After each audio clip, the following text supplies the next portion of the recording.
Okay, ang atong basahon mga kaigsoon is John.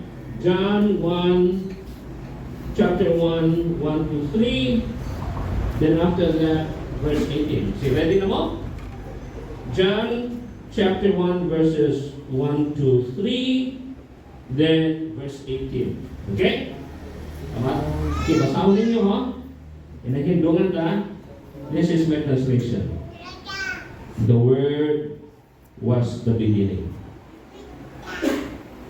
And that Word pre-existed, coexisted with God.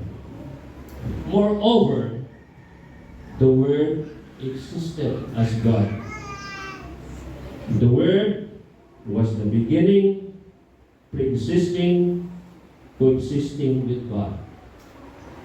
Verse 3, He caused all things to come about or to come into existence.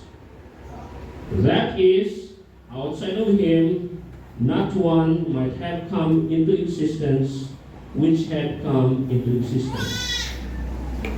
Verse 18, no one has ever had an understanding of God gained from His physical presence with God. The only of its kind God, who has had the closest physical association with the Father, that only of its kind God has set forth in great detail. Lain? Lain sila basa din, ano? Bas mo na ito, ha? Verse 1, part A. The Word was the beginning. Part B, and that Word pre-existed, coexisted with God. That's part 2. Part 3, moreover, the Word existed as God. Verse 2, this Word was the beginning, pre-existing, coexisting with God. Verse 3, first part, He caused all things to come about. Verse 3b, that is, outside of Him, not one might have come into existence, which had come into existence. Verse 18, first part, no one has ever had an understanding of God gained from His physical presence with God. Part B, the only of its kind God, who has had the closest physical association with the Father, that only of its kind God has set forth in great detail. Dok mo lang stop with it.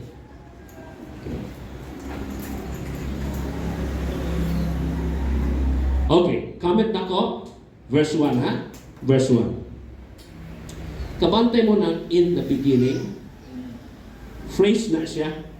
Phrase. Prepositional phrase, no? Preposition ka in, may preposition. The beginning. We say in phrase, wala na subject, wala na siya verb, serb, dok, no? Oh, now it started with a preposition. Below, behind, upward, that's preposition. Okay, ano siya mga kaigsunan? Ang focus niya mga kaigsunan, dili sa in. Dili diha mo focus, no? Ang in din ha, kuha na siya, rhetorical device functioning as an introducing element. I-introduce niya. Ha? I-introduce niya. Okay? Naani din, hindi mo check on niya for yourselves, no? So, in is not the focus. The concern here is, in here is simply functioning as a rhetorical device, introducing something. Okay, so, if we would take this as a prepositional phrase, ang best translation for this is concerning the beginning. As far as the beginning is concerned, it's not talking about inside the beginning. No. It's not talking about inside the beginning. You know, the danger with biblical studies is that it dissects back. It's taken out of context. So when you do exegesis, you have to analyze the form of the verb, analyze the context in which it lies, Okay? For syntax, context, syntax. Then, so analyze the form, word, verb, unsa. Then look at the syntax, arrangement of words. Then after that, go into the context. So kung tanawan ninyo the stress is not the in. Okay? The stress is not the in. The stress is in the issue. What's the issue? The beginning. So on translation, good ana, concerning the beginning, as far as the beginning is concerned, the discussion here is not of the sphere inside the in. Huh? Okay, now, karon. So prepositional phrase na siya. Prepositional phrase. Sa Greek do, ang prepositional phrase, sa Greek language, any word can become a noun. Okay? Anything can become a noun. Okay? In this case, sa Greek na do, in this case, of this in English ganit, we say, concerning it is occupying people's mind, di ba? That's very a noun. Okay, karon. So prepositional phrase ni siya sa Greek substantive na ni, noun na siya, noun. Okay, after this, what do you find? Sa inyo, in the beginning was the word, right? Di ba? So we have here verb to be. Ang verb to be ani kung sa ato pa is or was, di ba? Then we have a noun here. Say noun diri, the word. Oh, the word logos, no? Now, in Greek, if we have two nouns opposed at each other with a verb to be here, tawagan na nominative predicate. Meaning this one is talking about this one. Okay? So, pareho na siya, equal na sila. Sa Greek, kung na kay noun diri, napo kay noun diri, equal na siya. So, this one is talking about this one. This one could be identified with this one. So, from that foundation, we can say, concerning the beginning, God was the beginning. Ano siya? So, that's why my translation is, the Word was the beginning. Kaya nga, no? Pareho man sila. O sa nagkapareho sila, ang verb to be. Okay? So once more, prepositional phrase in Greek, okay, standing opposite a noun in the nominative case, and in between, you find the verb to be, was na in, then it's saying that this one is this one. So, the rough translation with is, concerning the beginning, God was. So my translation here, God, the Word was the beginning. Okay? Now, let's go to the second part, no? The middle part. And that Word pre-existed, coexisted with God. Okay? Pre-existed, coexisted with God. Now, ang verb makita ninyo sa first part is this one. Makita po na nimo sa second part, middle part sa verse. Now, kani siya sa Greek, basic meaning ani is to exist. To exist. So say, God existed as the beginning, or the Word existed as the beginning. Okay? So this is sa second part katong and the Word and the Word was with God. The translation here is, and the Word pre-existed. Diba? The Word was the beginning, diba? Here, the Word was the beginning. And the Word pre-existed with God. Nanong pre-existed man? Because the word pros, with, sa English, with sa English, sa Greek, is, what is that? Face-to-face presence. There was not a time that they were not in face-to-face present with each other. So, kung makita ninyo dito sa mga sources, with in Greek is being present face-to-face. This one, kanang was nila existed na siya. So, and that word pre-existed. Why? Because the verb a was. Kita na to. And not only that, it pre-existed and coexisted with God. Why? Because that word with sa Greek is translated in face-to-face presence with God. Okay. So, ang translation din ha, in the beginning was the Word, right? And the Word was with God. My translation is, the Word was the beginning. And that Word pre-existed and coexisted with God. And the last part sa verse 1, sige on. And the Word was God. Again, this verb is used. Moreover, the Word existed as God. It's the same verb that's used from the beginning. So, and the Word existed as God. So notice, ang katungunang God, o kaningunang God, they are two different gods, so to speak.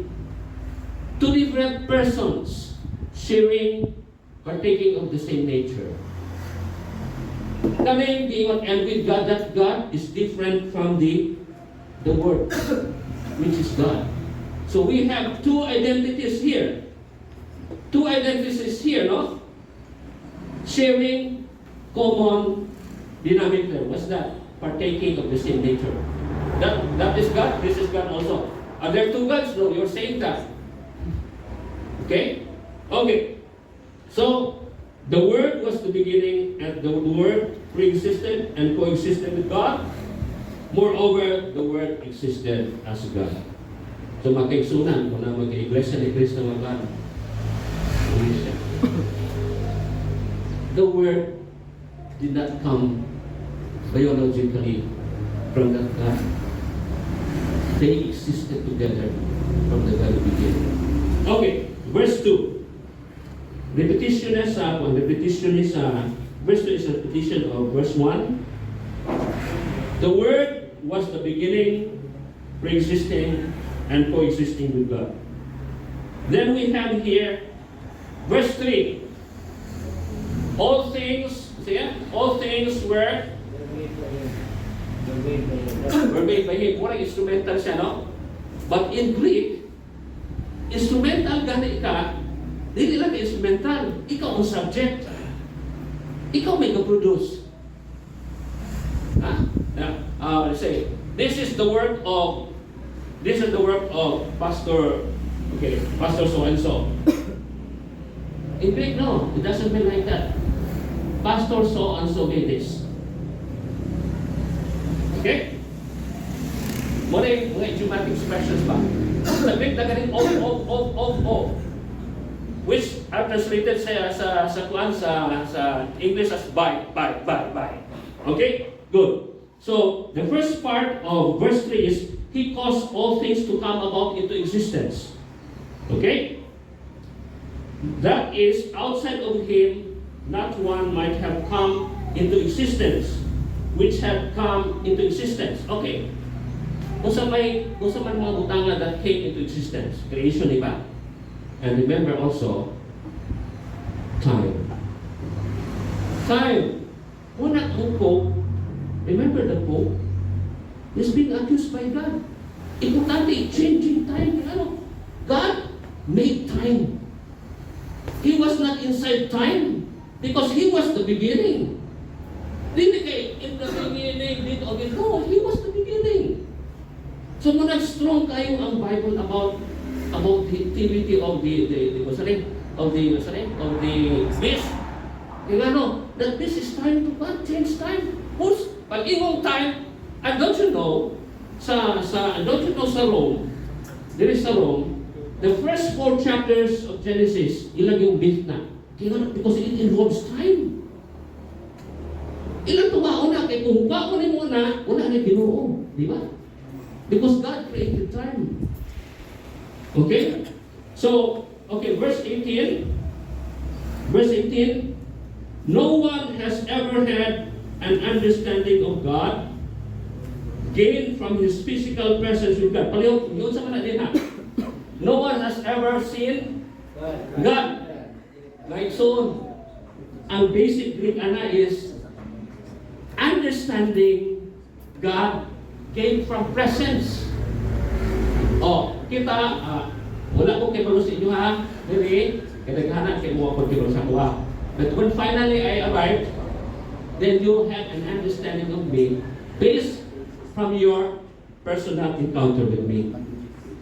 So kiingon diri, now no one has ever had what? An understanding of God based from His physical presence with God. Kinsa na may naa? That only of its kind God, monogenes. Ang sa upang translation sa Bible, upang manuscript, monogenes, huios, the only begotten Son. Upang pong translation, unsang version sa Greek, wala may wala may Son o God, the only begotten man. But tanaw na to sa context din who is being referred to? The only begotten who had acquaintance with the Father face-to-face, physical, is in reference to the Word. Earlier, di ba? The word earlier was mentioned as having pre-existed and coexisted with God. There is a later part, sa 18, makita nimo, nag-iingon niyo, nobody has ever had an understanding of God based on physical presence except of the only one of its kind God. Di ba giingon diri ang the word sa earlier part yun, and the word exists as God. Okay? Exists as a God. So differential from the earlier God and the second God. I'm not saying two gods. What I'm saying is both of them partake of the same of the same nature.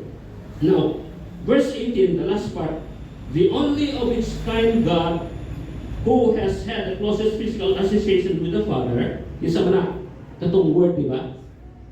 That word, that God is revealing. So how, the revelation that the Word is doing, okay, the revelation that the Word is doing, okay, comes from physical presence. And who has had physical presence with God? Earlier, itong Word, di ba? The Word. Okay. Once more, my translation, and akong last doc na sa kaban.